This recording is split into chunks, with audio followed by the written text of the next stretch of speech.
Hi, I'm Lou from Dividends Dog. Welcome to our channel. Here we talk about stocks with an emphasis on dividends paying stocks. So if that's your kind of thing, please consider subscribing, and if you like it, please like the video. So today we're going to talk about a company called Safehold. Just to give you a general overview, Safehold is a REIT that invests in ground leases. Just remember what a REIT is. It's a real estate investment trust. It's a company that doesn't pay taxes at the corporate level, but rather it pays out most of their net income as dividends.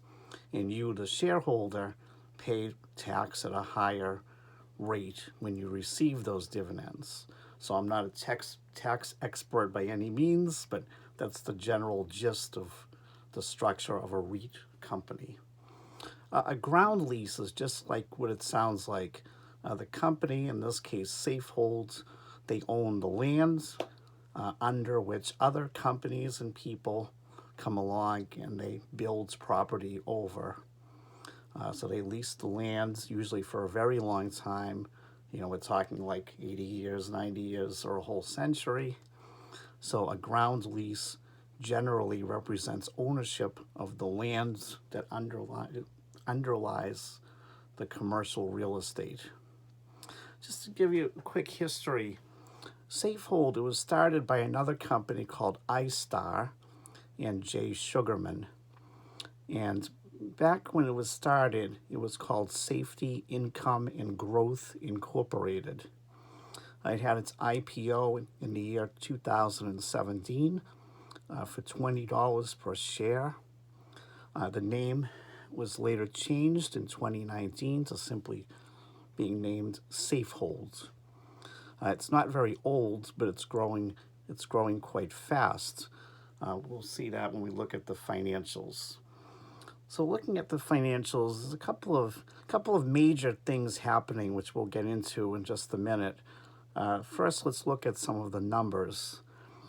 We see in the 2021 annual report, the last 3 years, revenue has basically doubled from 2019 to 2021, from $93 million to $187 million.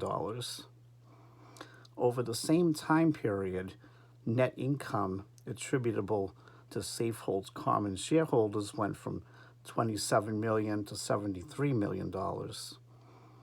And net income per share rose from 89 cents to $1.35,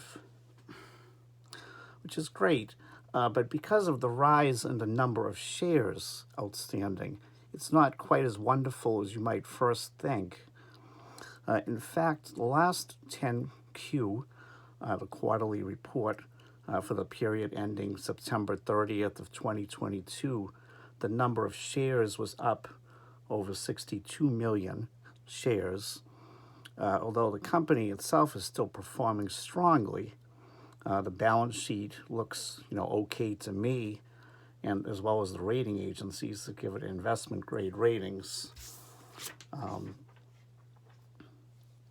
I like, as an investor, I like to look at what's bringing in the money. The portfolio is concentrated. They show us the top 10 assets by book value. It's interesting to realize that it's by book value, not by income or revenue. I would really like to see a spreadsheet with all of their addresses and all of the money coming from each individual property. But we can use this, the top 10 by book value, to get a glimpse as to the most important, largest investments they have made. It's clearly very New York office heavy, which I kind of see as a good thing. I mean, I would rather own land parcels on Manhattan versus, some faraway Timbuktu place. The top properties, this is from the Form 10Q for the period ending September 30th of 2022. The number one property is 425 Park Avenue. That's a New York City office building. This is 6.1% of gross book value. It was in years past that they've owned it, it was much higher, but as they continue to make many other investments, it's on the decline. So basically they keep going out there buying more land parcels. Obviously, the concentration of this number one holding is going down, which is good, more diversified. Also note what's interesting about this number one investment is that this represents Safehold's share. When we look at note 6 to the consolidated financial statements in the 2021 annual report, it tells us that Safehold formed a venture with a sovereign wealth fund. And it says it's an existing shareholder to purchase the land at 425 Park Avenue in New York City. So Safehold has a 54.8% non-controlling equity interest, and Safehold's investment in it is $131.3 million at the end of 2021. iStar manages the venture.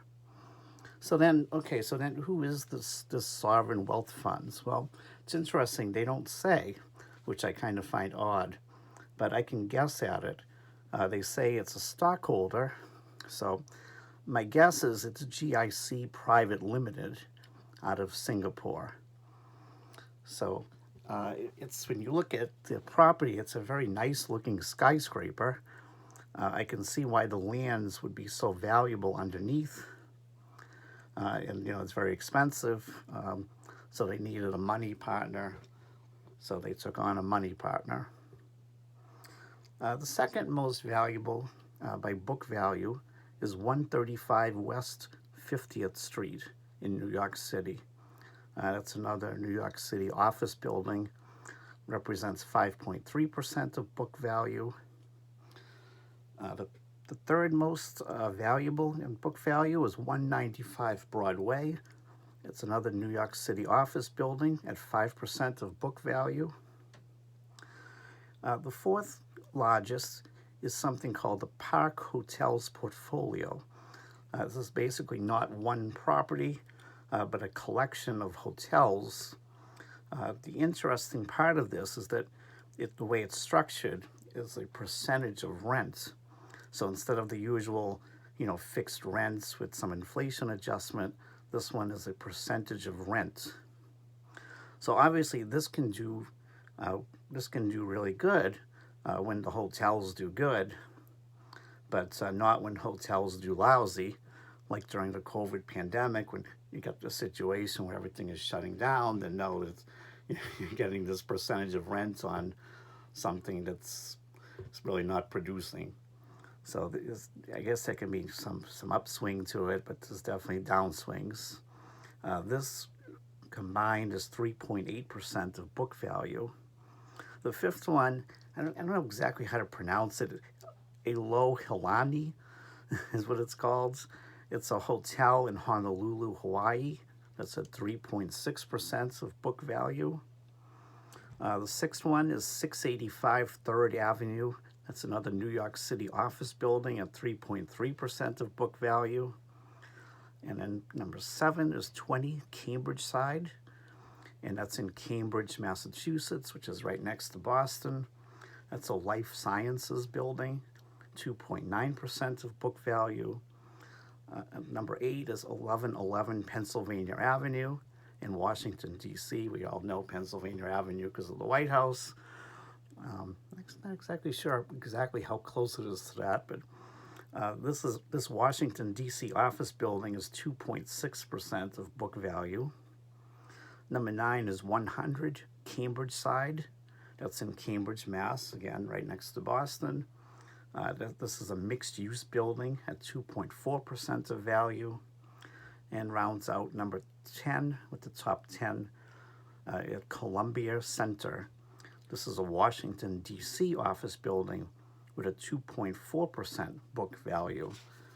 So we get a sense here about looking at these top properties here, by book value. It's not my preferential way of looking at it. I'd rather see how much income, how much revenue from each one. But okay, we get a glimpse into it this way. Here's the fun part. There's some couple of major developments here that's happening with this company, Safehold. So the first one is it's been externally managed by iStar. That's the company that originally started it. But right now it's merging with iStar. And they will be, once the merger goes through, they will be an internally managed company. I think this is good. Some investors basically will shy away from externally managed companies, which I totally get. I understand that. As part of the merger, there's some things going on. They'll bring on this company, MSD Partners, who will buy shares directly from iStar to the tune of $200 million. It's not dilutive to Safeholds because they're buying it directly from iStar. So they're acquiring 5.4 million shares at $37 per share.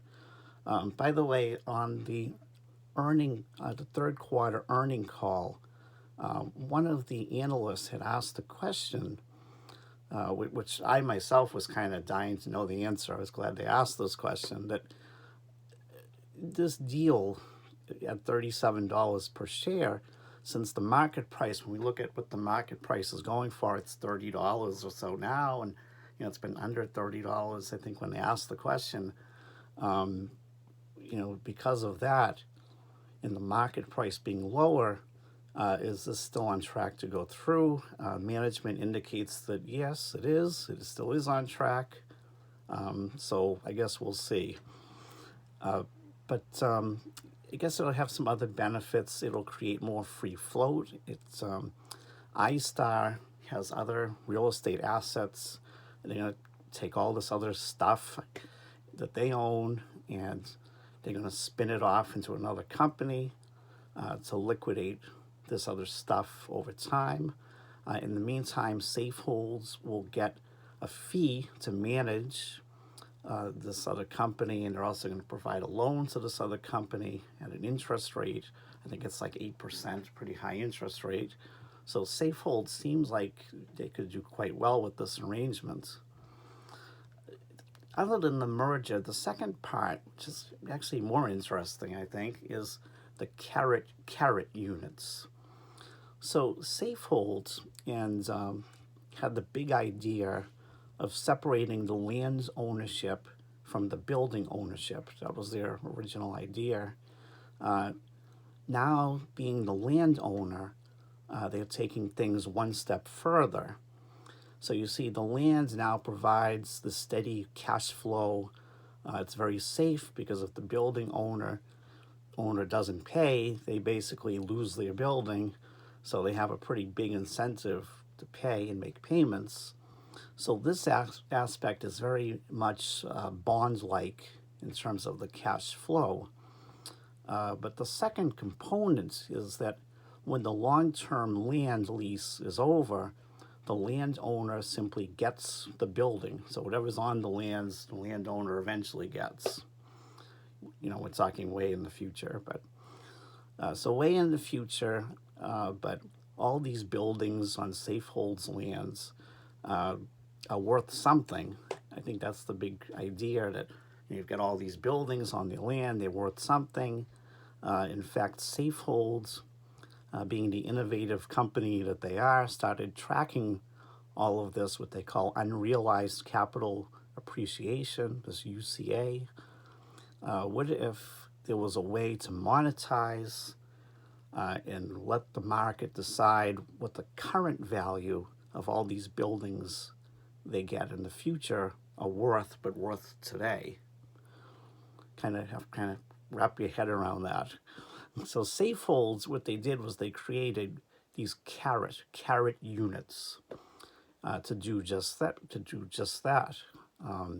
In the first quarter of 2022, they sold 1.37% of the total authorized Caret units for $24 million. So that's a valuation of $1.75 billion from these private equity companies, sovereign wealth funds, high net worth people like the NBA star Kevin Durant was involved in buying these Caret units.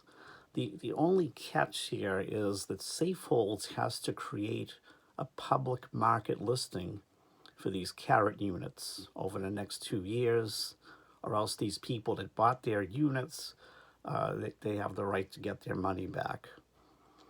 So as part of the whole iStar merger, not only is this MSD Partners buying Safehold shares directly from iStar, but MSD Partners will buy 100,000 Caret units from Safehold for $200 per unit.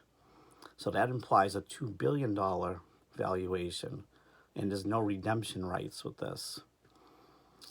Note that there's a little asterisk here in this presentations that I've seen, and it talks about that this will require Safehold's shareholder to consent of certain Caret modifications.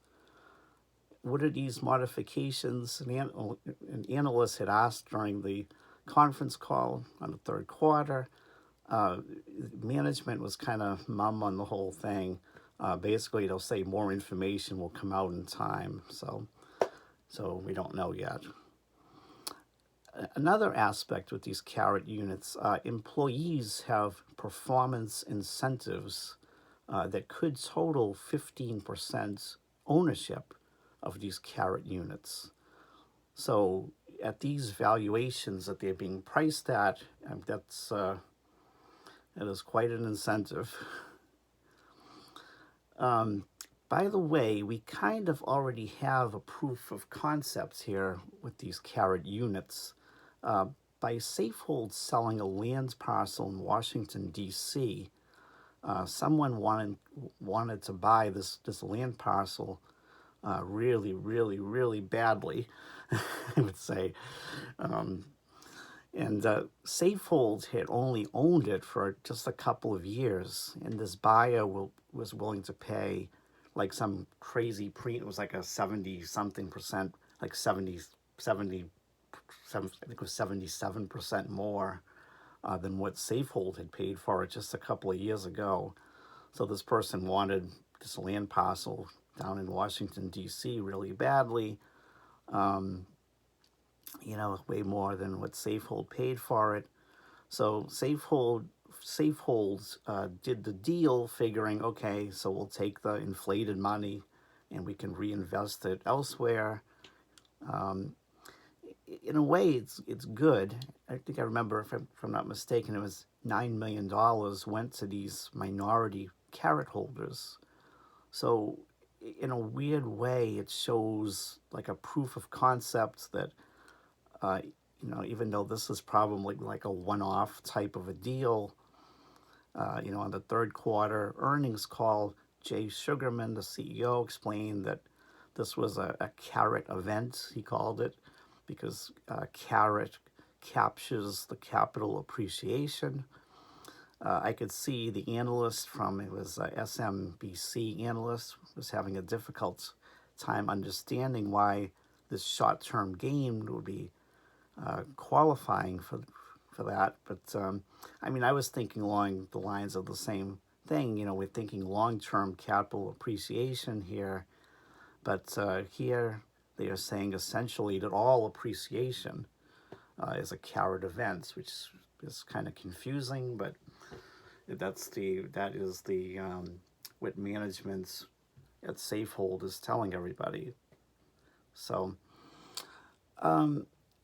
just as far as Safehold's, it's the ratings of them, Value Line, I couldn't find any report on Value Line. I know there is a Green Street has a report. I know iStar references it once in a while here and there, but I'm not a subscriber. I don't have access to that. Maybe some of you do have access and you can speak to that. But the ratings, as far as Morningstar gives it no economic moat, but gives it a valuation of $52.22 per share. But note, this is by algorithm. This is not an actual analyst looking at it, just by a computer. Moody's rates it a Baa1 with a positive outlook. I saw that back on August 11th of 2022. Fitch assigns the rating. They affirmed their rating of a BBB plus or triple B plus with a stable outlook. That was on February 2nd of 2022. These are both investment grade ratings. Safehold is not shy about showcasing that.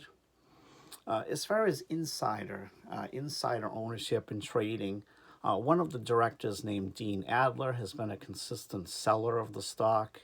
On the flip side, there's one insider, which is iStar. It has been a very consistent buyer of Safehold stock.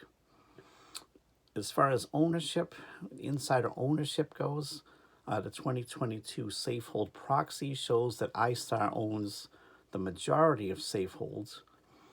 So iStar owns more than 64% of Safe shares.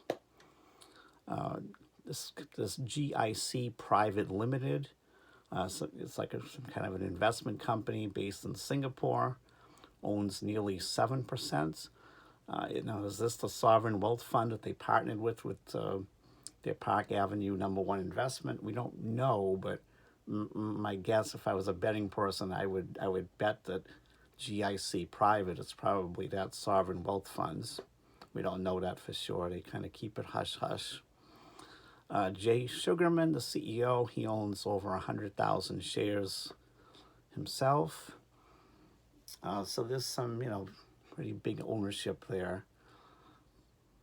So pros. I think that the fact that iStar and Safehold are merging is good. I think they will be one company. They'll manage themselves. I think having an external management turns a lot of people away. The business itself here, where you get this bond-like rent payments, you either get that or the people owning the building lose the building. That's an incentive that keeps people paying their rent. In regards to the Caret units, if they can establish a market like they're trying to do for the Caret units, and therefore establish a market price, then if this market price is high enough, because Safehold right now, they own like 83% of the Caret units, then this one item could end up pushing Safe shares up and up as more money is assigned to UCA. That's the the unrealized capital appreciation with each land purchase that Safehold goes out and does, and they do a lot. So they're going to keep piling on this UCA. At the end of 2021, the UCA is over $8 billion. So there is a runway here. In theory, the owns Caret units might be worth more than the stock price of Safehold. Since so far they're selling these Caret units to these funds and high net worth people with an implied valuation of $2 billion. So there might be a lot of legs with that. We'll see. There are risks, of course. There's risks to everything. So I would say some of the risks here is, obviously they're growing really fast. So I guess anytime you get a fast-growing company and they're taking on debt in order to grow, there's a risk. Besides that, I would say the nature of the ground lease is very long-term. We're talking 90 to 100 years. This makes inflation concerns a worry. It's somewhat mitigated. They do have this thing where Safehold has a 10-year look back, but this is capped. So if we look at the 2021 annual report, it says many also have a CPI adjustments that kick in every 10 years to increase rents if inflation has exceeded 2% during the previous decade. This gives us rent upside in higher inflation periods of time, though we often cap this inflation adjustment in the 3% range for the overall 10-year period. So I guess then the question as an investor, well, what if this 3% or so cap is not enough? Right now, here at the beginning of 2023, inflation is running over twice this amount. I think the probability of inflation staying this high as it is right now is probably, is small. I don't think inflation is going to always be this high, but it's a risk. I see that another issue with Safeholds is that I see Safehold running around buying up all these ground leases all over the place. I mean, they're buying them up in places like Detroit and Milwaukee and et cetera, et cetera, et cetera. I mean, there's nothing against these cities. I'm not saying these cities are bad. But as an investor, maybe I don't want to invest in Detroit lands. I'm sure that some will say that diversifying these locations is a good thing, and usually I would agree with that, but in this case, I'm not so sure about that.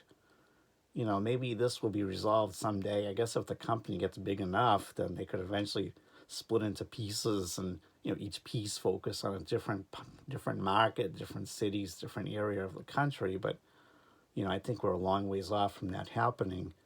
Right now, what you're doing is you're getting this assorted grab bag, for lack of a better word, of land parcels all around the country, which that's good and that's bad in a different way. So I would say the third thing is management is giving themselves potentially 15% of all the Caret units. This seems overly generous to me. It was approved by shareholders, which a lot of the shareholders are insiders. But, when we consider that, we look here, I mean, this MSD Partners, they're committed to purchase 1% of the total authorized Caret units for $20 million. Implying the valuation of $2 billion with no redemption options. So employees and management collectively, I mean, they would or they could essentially get 15% of Caret units.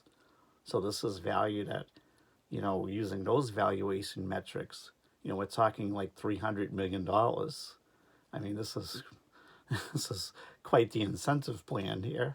They might not get all of that, but I mean, it's a possibility. I think I kind of another issue I have is a risk. I'm not very happy with the way they report the properties. I want to see like all the addresses and how much each one brings in, not just the book values of the top 10, but and not just these sheets that show like what cities and it has city names on it. In fact, it's not as transparent as I wish it would be. Like when they don't want to name, who they own 425 Park Avenue with, they make you do a little detective work with clues about it that they give, and why not just say it in plain English? So I would bunch all of that together and just say the transparency I wish was better. Another issue, dilution here is a concern. It's a rapidly growing business. With the 2021 annual report, over 1 year, net income is up 23%, but the EPS, the earnings per share, is up by only 15%. Well, why is that? It's the effects of issuing more shares. That's dilution. That's dilution at work there. So that is a risk. I understand they're growing rapidly. A lot of times, rapidly growing companies have to issue more shares, and the way the share price was really high for a while. I mean, I can totally understand that, but I would count that as a risk. I would, I don't want to beat them all up here. I mean, but I would say another risk here to this is this whole residual value is great. We're coming up with these Caret units to track is good, but in reality, in say 100 years from now, how much will these buildings be worth? I mean, probably it'll be worth a lot, but what if the building owners start to let the buildings fall into disrepair? As the lease date starts to near, this is a real possibility. For the people that own the buildings, I guess there's no incentive for the building owner to keep up the property if they know they're going to lose it in 20 years or they're going to lose it in 10 years or so. So it may turn out that, eventually Safehold is doomed here to inherit these old, dilapidated buildings that are really just all knockdowns. Sort of like over a century, depreciation.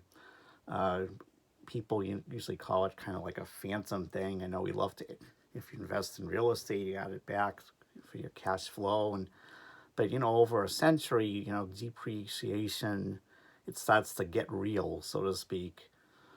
So it's just something to think about. I would say, just in summary, I mean, I really like Safehold as a business. I remember the first time I heard of Safehold, I'm sitting there reading the annual report for the first time, and I instinctively knew that this company had the potential to be huge, and I liked it. The problem with this was the timing. This was a couple of years ago in January of 2020, and what ended up happening is, I guess, another investors liked it too.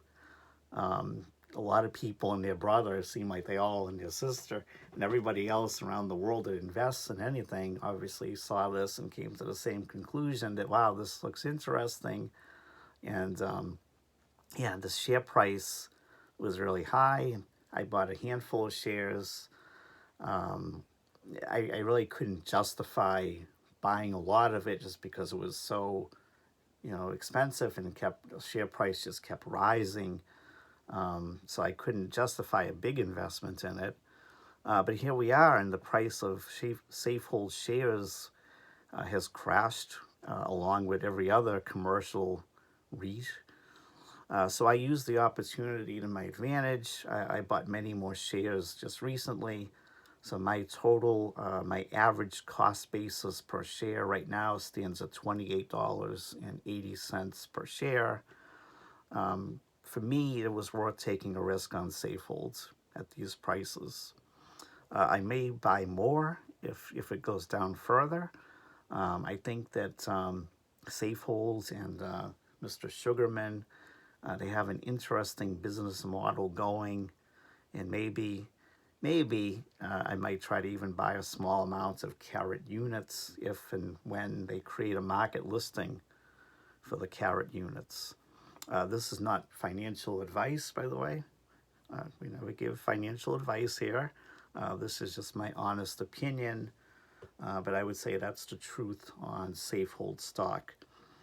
Please leave your comments, thoughts, opinions. Please like and subscribe, and thank you very much. Bye-bye.